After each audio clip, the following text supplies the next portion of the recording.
Sugeng enjang para adiyuswa, sugeng pepanggihan malih wonten ing renungan padintenan adiyuswa ing dinten Sabtu wagi gangsal 11 Agustus 2026. Sumangga dinten punika kita nampeni jejer sabuipun Gusti. Sabuipun Gusti. Para adiyuswa, naminipun sabuk tamtu mapan ing bangkean.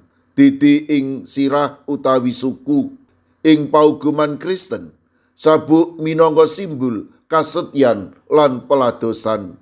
Ginanipun ingkang utami sabuk didi namung sadermi aksesoris ing bangkean, nanging kedah ngiket celana ing bangkean.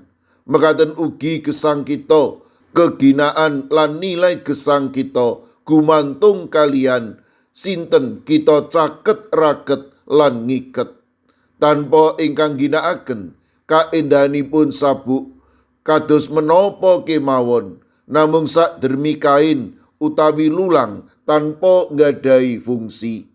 Yeremia 13 ngrembak kados pundi Gusti ngutus Yeremia amrih tumbas sabuk saking kain linen. Ing tradisinipun bangsa Israel, linen punika kain kelas tunggal ingkang awis aji sanget lan namung brayat kraton kemawon ingkang ngagem. Sabuk punika simbol bangsa Israel minangka umatipun Gusti ingkang aji sanget ing paningalipun Gusti. Nanging nalika bangsa Israel gumunggung wangkot nebih Gusti lan manahipun mangro, kados dene sabuk ingkang dipun uculi lan dipun singgitaken ing sela-selaning redi watu. Milanipun gesangipun bangsa Israel dados gapuk, bobrok lan remuk tanpa guna. Bab punika nggambaraken kauntunipun bangsa Israel ingkang nembe sakit secara karohanen, rumaos sehat kamangka nembe tumuju ing juranging karisaan, awit langkung caket raket kalian brahala lan ngujo pepinginanipun diri dadi ngener ing Gusti. Bab punika ketingal wonten ing Yeremia 13 ayat 11. Amarga kaya dene sabuk kang rumaket ing lambunging wong, iya kaya mangkono maune anggon ingsun ngraketake turune Yehuda lan Israel kabeh marang ingsun.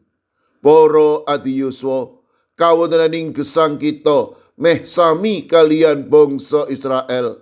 Kita asring ngaku tiang Kristen, nanging tata gesang kita mboten jumbuh kalian kersanipun Gusti Yesus. Mempengibadah nanging manah tetep mangkot lan mangru dateng sabdanipun Gusti. Ing dinten punika kita kaemutaken minangka sabu ing katresnanipun Gusti ingkang sampun tinebus kanthi regi ingkang awis, sampun ngantos kita nebih lan berot saking Gusti. Awit nebi Gusti ateges gesang kita badhe gapuk, bobrok lan remuk. Monggo sami nilaraken raos gumunggung lan nilaraken wangkoting manah, kita wangsul dados sabuipun Gusti amrih gesang kita migunani lan aji kangge kamulyanipun Gusti. Amin. Sumangga kita ndedonga. Matur nuwun Gusti, dinten punika paduka maringi pepemut bilih kawula menika sabuk katresnanipun paduka.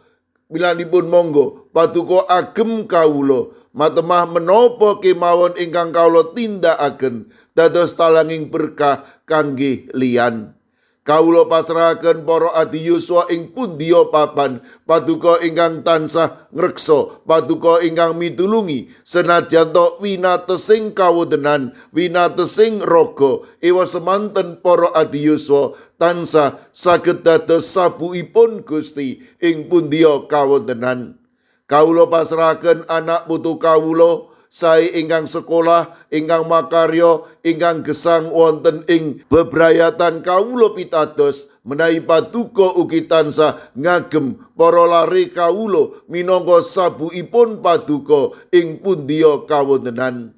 Mirunggan kawula pasrahaken Ibu Nawen warga GKJ Temon Pepantran Kalidengen ingkang dasa mangke nembe kontrol awit sampun nampeni operasi. Kawula pitados paduka ugi badhe ngreksa wonten ing satata gesangipun.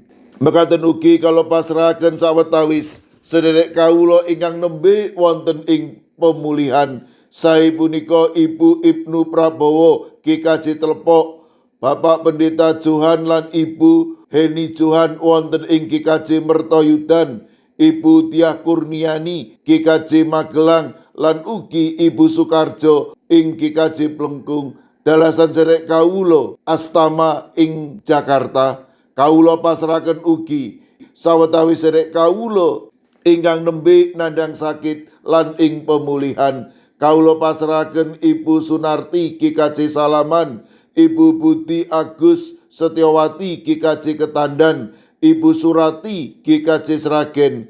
Ing GKJ Wedi kawula pasrahaken Bapak Danu Sutardi lan Bapak Sutiat. Ing GKJ Gondang Winangun kawula pasrahaken Ibu Rusminah, Bapak Mariono, Ibu Lasiem, Bapak Karsono, Ibu Suwarni, Bapak Marsuti Raharjo, Ibu Legimin, Bapak Suyatno, Ibu Menik Salyo, Bapak Jarod Sukmono lan sedherek Agus Supartiono.